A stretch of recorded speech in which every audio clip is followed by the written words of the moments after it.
Okay, Tiki Zibaki, is there hope for a real climate solution? There's a hope, and we must really push hard for it. The window is closing, it's narrow. We should have used the last 10 years more effectively. That 10 years lost is a pity now we look at the situation. The window is narrower than we thought. We need more urgent action, and we need stronger action. And then the realization of that, I think, has only dawned on us in the last 1 or 2 years. But we could do it. Okay, we've got 3 questions piling up here. Delia Lake, does the 80% reduction target have any built-in slack for missed goals? Even with the best of technological intentions, she says, they may not all work. You've got a very knowledgeable audience, haven't you? Well, they've been watching us for 3 days, that's why. This builds in not much of a margin. We don't have any real probabilistic estimates of outcomes for a given set of targets because of the uncertainty range in the climate, that is, how sensitive it is to what we're doing to it. But roughly speaking, if we follow an 80% pathway, that's cutting emissions by 80% on current levels by 2050, it should give us something like a 70% chance of not exceeding, which isn't very good by normal. You know, we would want something much stronger than that. So a 4 in 5 chance of not exceeding 2 degrees, that's our margin.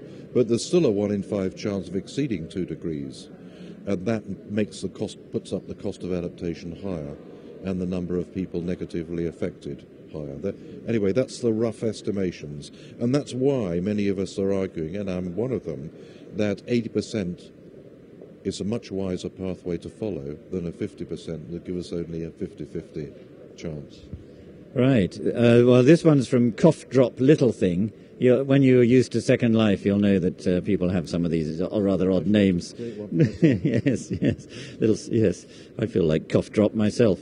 Cough Drop Little Thing says, do you see a way for politicians having the ability to motivate consumers to reduce their optionals, i.e. leisure use of fossil fuels? Politicians are very good at aspirations.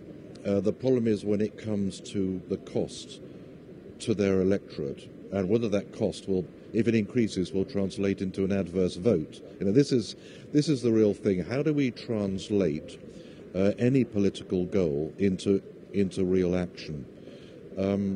I think they can do it by education. They can do it by which I mean this generation of school children now, I think, will deliver young adults who won't question this any longer.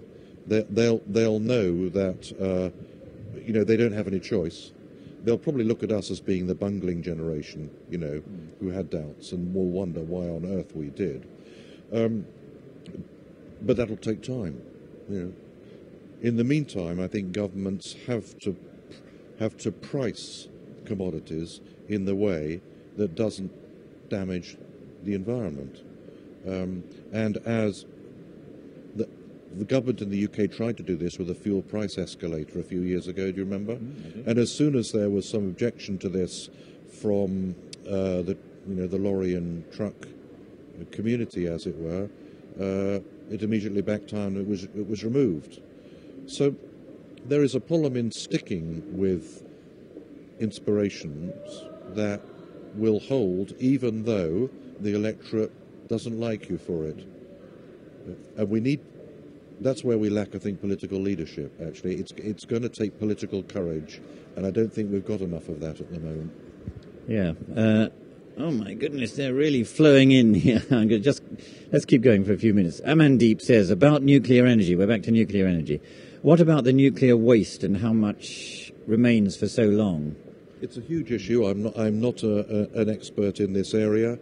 I'm fairly neutral on the nuclear issue, but it's not a pollution-free fuel, and my own feeling is that if we need to get through the next 30 years in the hope that we can get really clean technologies to take us into the long term, how do we do it?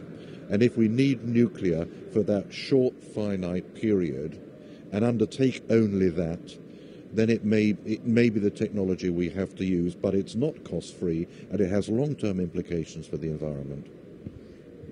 I'd like to talk more about that, but I'm going to drop that. And another question, give you another question from Amandeep. How can we as consumers bring push, i.e., that is, how can I know what producers, manufacturers are more or less generating greenhouse gases or other pollutants?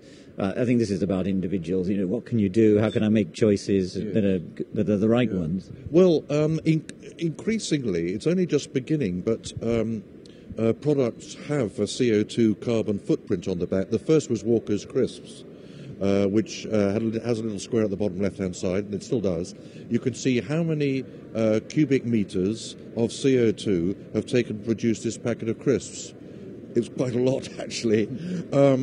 But it's a start, and there are one or two other products. Now, that may take off without being policy-driven, or governments may need to enforce a carbon footprint labelling, just as they have done of ingredients, so that consumers can make their own decision.